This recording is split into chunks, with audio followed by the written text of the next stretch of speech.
rồi môi rupa thiam cha ka chu chan nam na ma tak le kan pia ra kal kong min shil to avangin ama chu fa ru mei alle chum ding zinga min shuai zela angel te u fa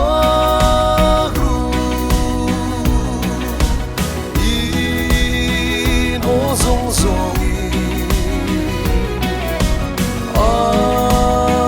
me ro pui chua mi ril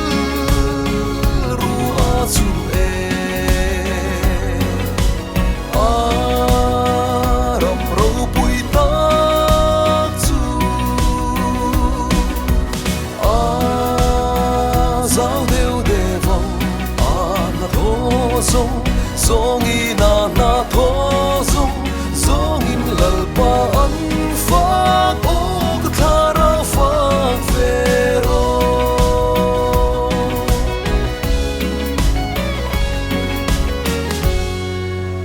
thara vak vai ve na tan na lua pe mi zual te tan fai na luia luar tira tan sa te min ma ngai e ma fangi gan trong trai a chang tri lal pa chu fa gu ngel te u fa gu in o zong zong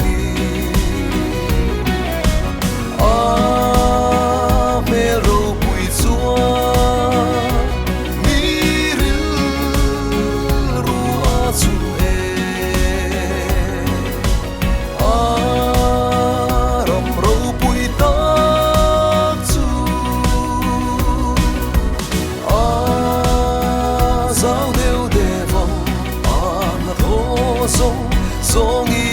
na tho zong zong in lalpa an fa o thara fa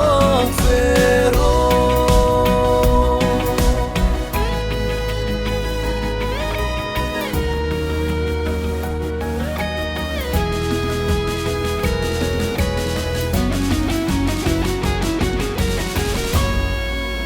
lalpa chu choi moi ru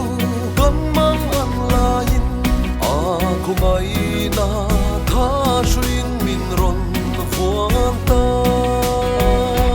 rin na le be sei na ne tu te ne wangai na ram ma kan in to khom le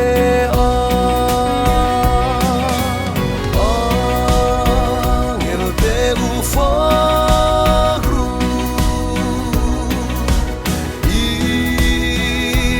zong zong me ro pui chua mi ril ru a chu e ram ro pui ta chu zao deu de vong na tho zong zong na